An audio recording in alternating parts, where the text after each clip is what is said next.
Homework A, energy. So this is problem 1. In an ore mixing operation, a bucket full of ore is suspended from a traveling crane which moves along a stationary bridge. The crane is traveling at a speed of 10 feet per second when it is brought to a sudden stop. Determine the maximum horizontal distance through which the bucket will swing. So, using the work energy equation, we have kinetic energy plus work done is equal to kinetic energy to the second. At position 2, when it's at the top of the swing, the kinetic energy transfers to potential energy. So kinetic energy equals 0. The work done here is going out of the system. So it's negative mgh. You have 1/2 mv squared minus mgh is equal to 0. We're going to solve for h to find this horizontal distance, or the vertical distance up that this ball travels at the top of the swing.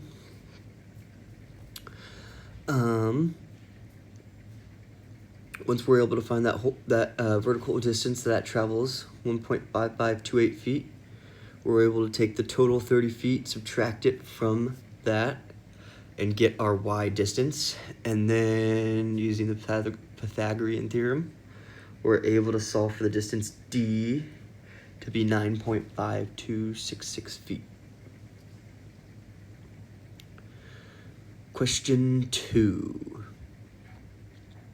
A trailer truck enters a 2% uphill grade traveling at 72 kilometers an hour and reaches a speed of 108 kilometers an hour in 300 meters. The cab has mass 1,800 kilograms and the trailer 5,400 kilograms. Determine the average force at the wheels of the cab and the average force in the coupling between the cab and the trailer. So this is what we're given. Initial velocity, final velocity, the distance it takes, the mass of the cab, mass of the trailer, and then this is the total mass together, and 2% grade. So using work energy, for the traction force, work done is equal to the change in kinetic energy plus work against gravity. So work done is force times distance is equal to the chain 1/2 mv squared of 2 minus 1/2 mv squared of 1 plus mass times gravity times height. Plug in all your known values and solve for the force. For this one, we use both the combined weights because it's at the tires. So we get force of the tires is 7,412.64 newtons. The second part, it wants to know the average force in the coupling between the cab and the trailer. So you no longer have the weight of the cab. So you use the same formula, except for you just use a different weight. And you get 5,558.8 newtons. Number 3, the subway train shown is traveling at a speed of 30 miles an hour when the brakes are fully applied on the wheels of cars A, causing it to slide on the track. The brakes are not applied on the wheels of cars C or B. Knowing that the coefficient of kinetic friction is 0.35 between the wheels and the track, determine the distance required to bring the train to a stop and the force in each coupling. So we're given VF is equal to 0. V initial is 30 miles an hour or 44 feet per second. Coefficient of friction is 0.35, and we want to know the distance required to bring the train to a stop. So, using work energy, we have the force of friction is equal to mu k times normal force or weight. So, we're given the coefficient of friction, and we know the weight of A.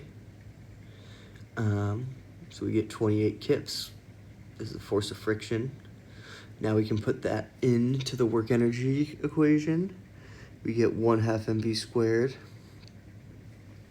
plus the force of friction times distance is equal to 1/2, or is equal to 0, because final velocity is 0. So we can just take that away. Solve for the distance, and we get 279 feet. For car A, the force in coupling A, we have kinetic energy, and we have kinetic energy of 1 plus work done is equal to 0.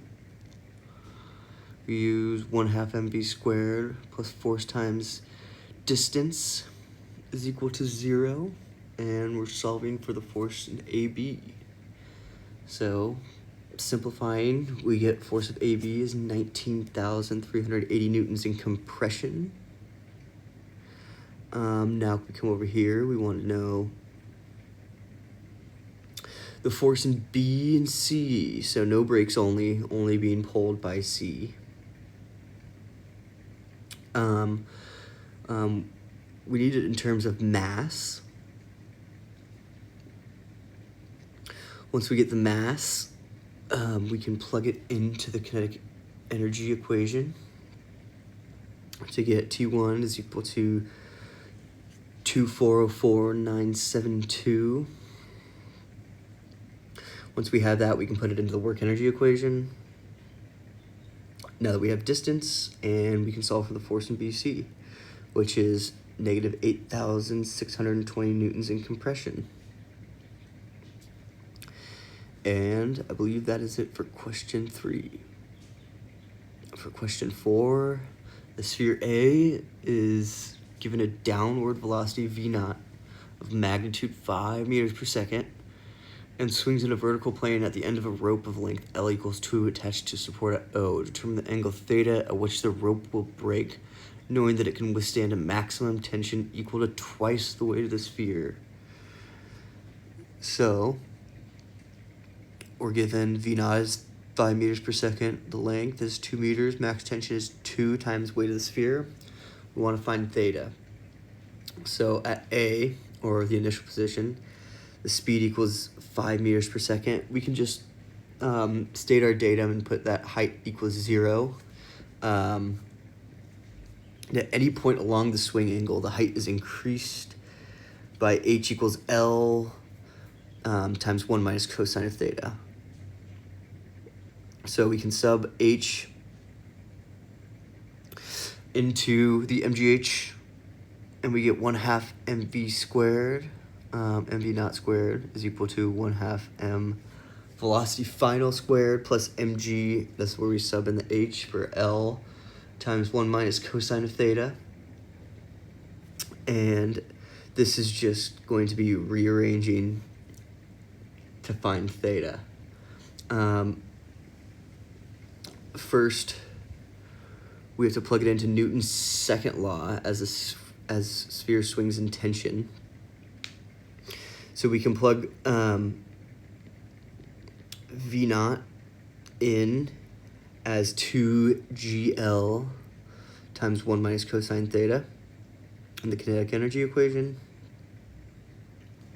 Once we do that, we can cancel out a few terms and solve for the tension, or not tension, I'm sorry.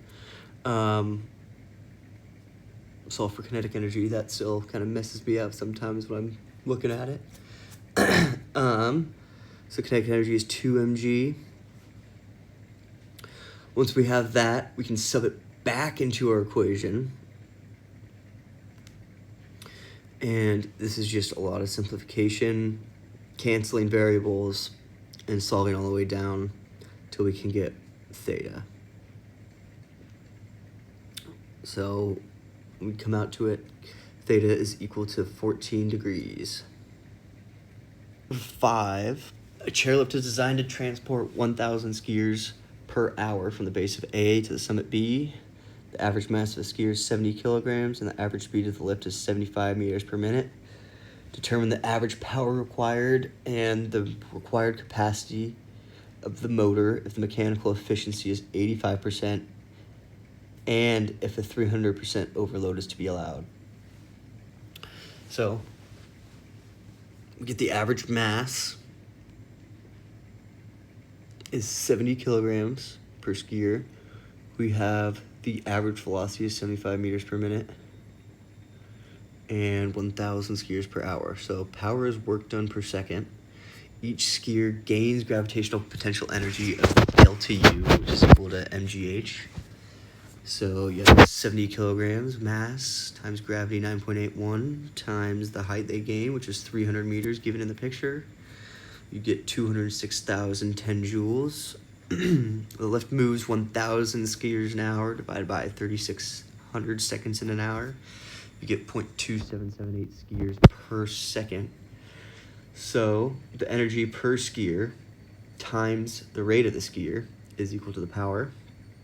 So the power equals 206,010 joules times 0.227 or 0.2778 skiers per second, and you get 57,225 watts.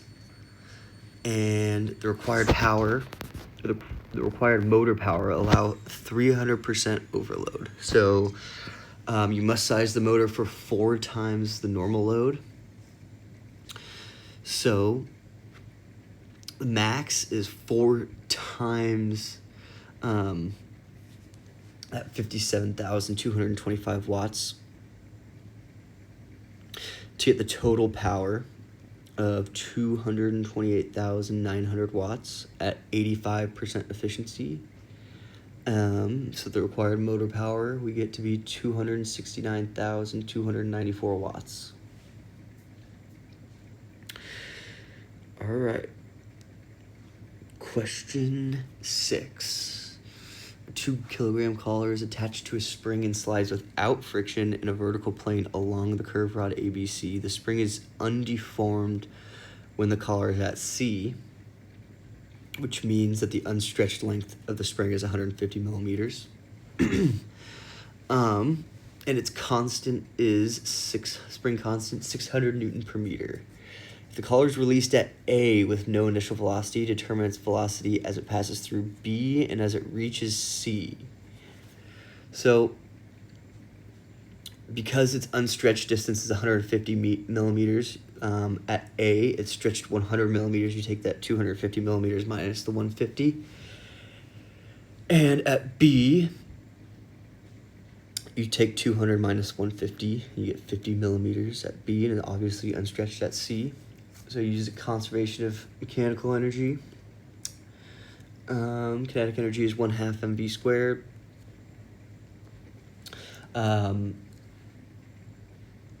The total potential energy you have is gravitational potential and spring potential energy. And then we can use the conservation of energy here. Spring constant, or potential energy of the spring, is given as 1/2 kx squared. At A, we can solve for the spring potential energy at A.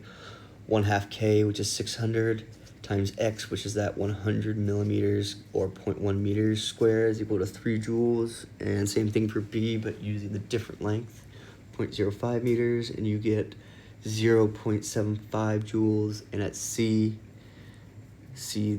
the distance is 0, so x is going to be 0. All right, we come over here. So velocity is 0. And at A, or I think that's gravitational potential energy is equal to 0. At A, is that right? Or what is this? Yeah, gravitational at A is equal to 0. Let's move this out of the way. At B, which is 0.2 meters below A, the gravitational potential is mgh. Hit 2 times 9.81 times negative 0.2, and you get negative 3.924 joules. Come back up here. To find the velocity at B, you split it into all these parts: gravitational potential at A, spring potential at A, and kinetic at A is equal to kinetic at B plus gravitational potential at B plus spring potential at B. So you just plug in what we solved for below, and we're solving for the velocity at B. So we simplify, you get 2.48 for V at B, and then at C, you do the same thing, plug in the values you know, and solve for VC, you get 1.73 meters per second. All right. Question 7. A spring is used to stop a 50 kilogram package which is moving down a 20-degree incline. The spring has constant K, 30 kilonewton per meter, and is held by cables so that it is initially compressed 50 millimeters. Knowing that the velocity of the package is 2 meters per second when it is 8 meters from the spring, and neglecting friction, determine the maximum additional deformation of the spring and bringing the package to rest. So we're given mass 50 kilograms, we're given initial velocity 2 meters per second, no friction. Originally the spring's compressed 8 meters, or no, the distance that it travels is 8 meters before it hits the spring. And we know that spring constant is 30,000 newtons per meter. The change in x of the spring initially is held down by those wires is 0.05 meters. So the kinetic energy at 1/2 mv squared comes out to be 100 joules. Gravitational potential energy, it's going downhill, so it's losing potential energy, vertical drop. This is the vertical distance it drops.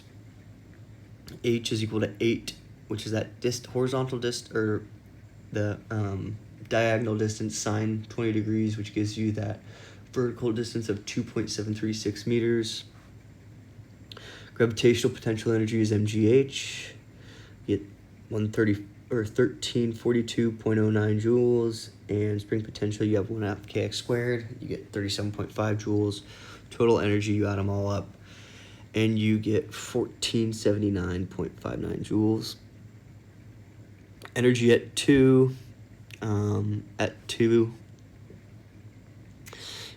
your kinetic energy is 0 because it stopped. Height is lower by 8 plus x meters.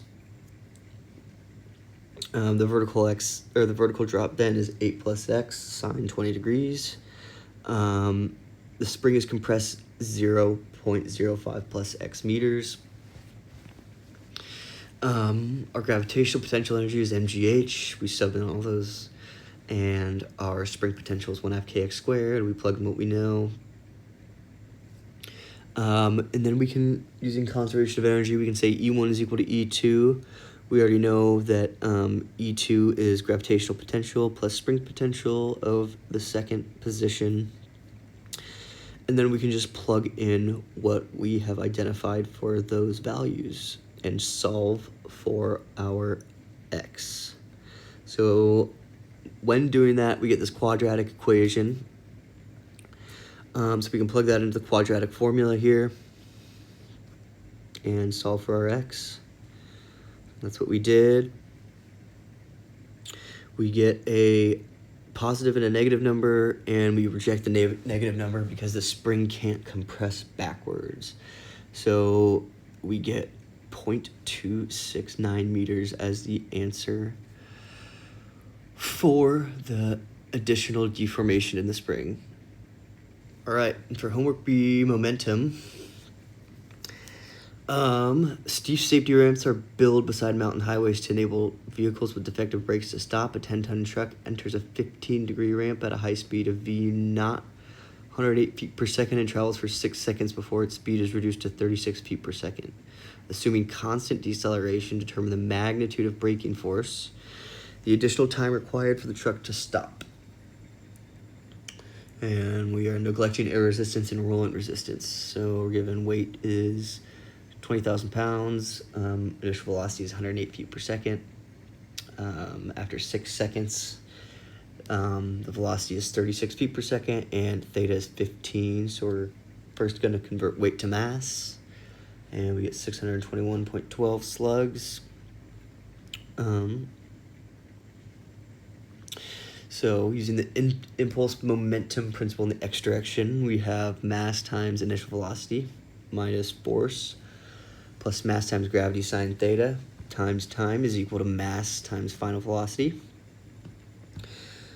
Plugging in all those equations, solving for force, or plugging in all those knowns and solving for force, we get 2,277 pounds. And we can, once we have force, we can take the same impulse momentum principle, plug in our force, and solve for the total time t. So once we do that, solve for the total time t, we get 9 seconds. We're already told it takes 6 seconds to slow down, so it's an additional 3 seconds to stop. And on this one, I forgot to mention, instead of having it equal to mv, we equal it to 0 because the final velocity is 0. So we get 3 seconds of additional time. Number 9. The system shown is at rest when a constant 150 Newton force is applied to collar B. Neglecting the effect of friction, determine A, the time at which the velocity of collar B will be 2.5 meters per second to the left, and the corresponding tension in the cable. So, from the diagram, when collar B moves left by 1 unit, block A moves up 2 units, giving us the equation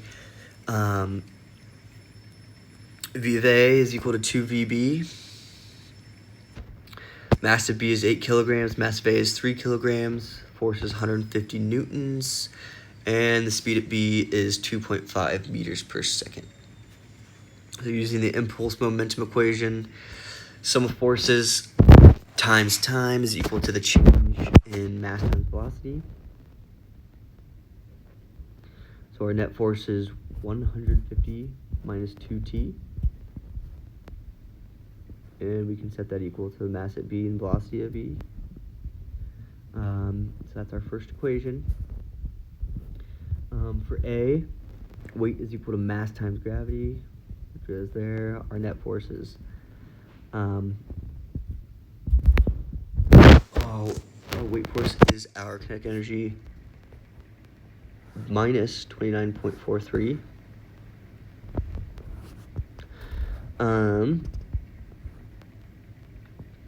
And we can solve down here for equation number 2. From equation 2, this is just rewriting all the stuff, plugging it in, and solving down.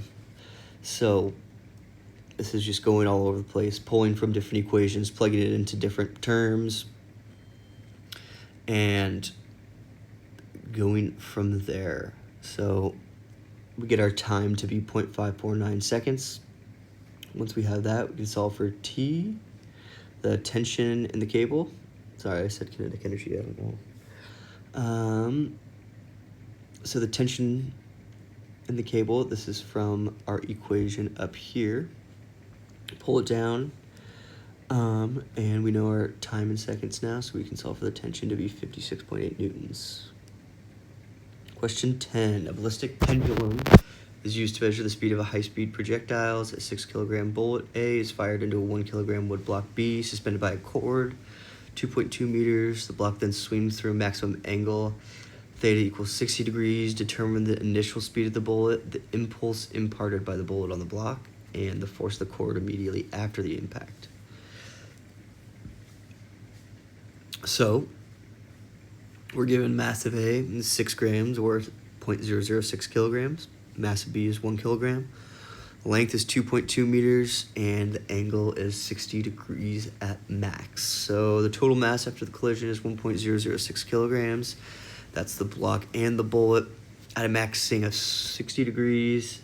all kinetic energy has been turned into potential energy. So using energy conservation,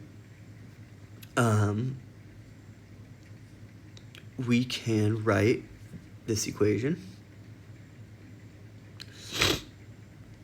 And we can cancel out the masses and solve for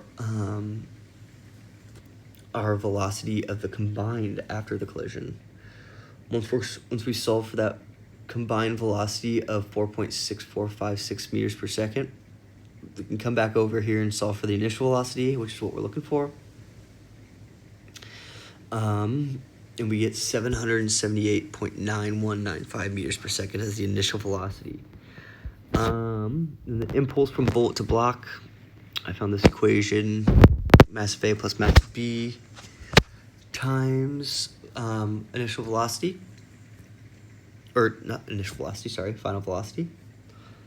So we get 1.006, which is our combined masses, times our final velocity, and we get 4.673 joules. And then the tension in quarter after the impact, we can use net force, mass, times the acceleration, centrifugal acceleration, and T minus mass of A plus mass of B times gravity is equal to mass of A plus mass of E times the final velocity squared over the length of the rope. Simplifying and plugging in our known values, we get that the tension in the rope is 19.7375. I believe that's in newtons, and that is right after the collision. So, number 11, 3 steel spheres of equal masses are suspended from the ceiling by cords of equal length, which are spaced at a distance slightly greater than the diameter of the spheres. After being pulled back and released, sphere A hits sphere B, which then hits sphere C, denoting by E the coefficient of restitution between the spheres, and by V0 the velocity of A just before it hits B.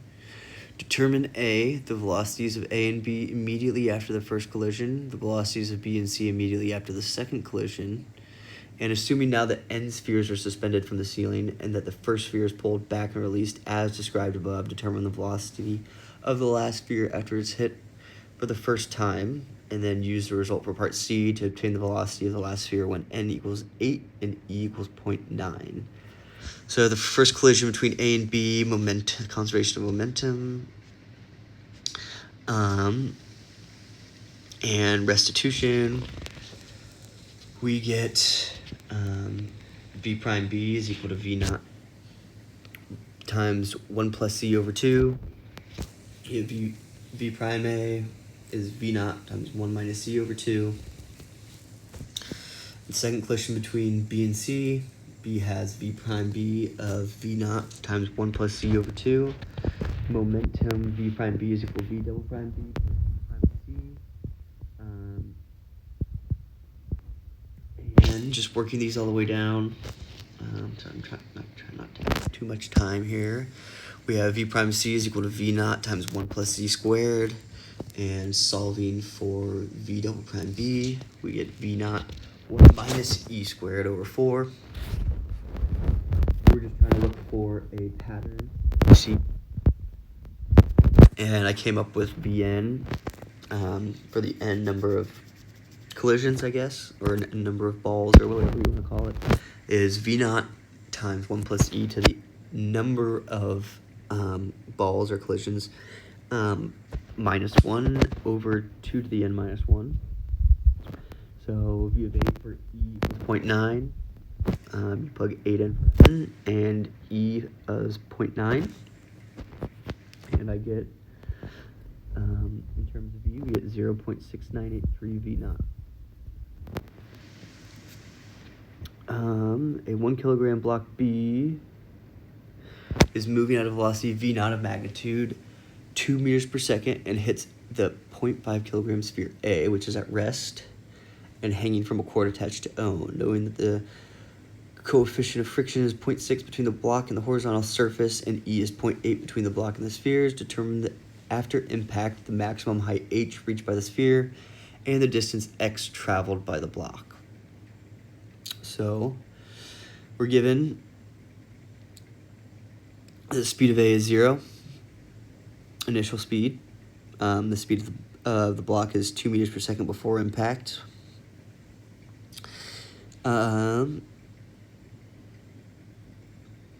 VA prime and VB prime are V after the collision, or the speed after the collision. Mass of A is 0.5, mass of B is 1. And momentum conservation, because A being the ball, has an initial velocity of 0. We can cancel this side out, and we are just plugging in what we know as our mass for A, mass B. 0.5 is not nice to work with, so you multiply the whole thing by 2. You get 4 is equal to B prime A plus 2 VB. And here's our coefficient of restitution. Solve that all down. And we get the equation VB prime is equal to VA prime minus 1.6. So then we can sub that back into our equation up here. And VB prime is equal to VA prime minus 1.6. We have 4 is equal to VA prime plus 2 times that value we got for VB. And here we're solving for VA, and then we can plug back into that equation to solve for VB primed. So VA primed is 2.4 meters per second, VB primed is 0.8 meters per second. The max height of the sphere, we use energy conservation. Kinetic energy goes to potential energy at the peak of the swing. Again, mass of A at the beginning is 0. On this, mass of A is not 0, but they cancel out because they're on opposite sides of the equation. We get 1/2 V primed of A squared is equal to GH. Solving for H, we get 0.294 meters. And the distance traveled by block B, you apply work energy principle. The initial kinetic energy is 1/2 MBV squared, V prime squared of B. And you plug in our known values to get your kinetic energy, and friction force does the work, slowing the block down. And we have work done is the negative coefficient of friction times mass of B times gravity times the distance. Here we can plug in our known values, solve for the distance, and because we don't know exactly the work done, we are able to get work done in terms of distance. So final kinetic energy is 0, so that we can say that T2 equals 0. So we have initial kinetic energy plus the work done is equal to the final, which is 0. Adding that work to the other side and solving for x, we get 0.05437 meters. And that's everything. Also, let me know if I'm going too fast or too in-depth or not in-depth enough.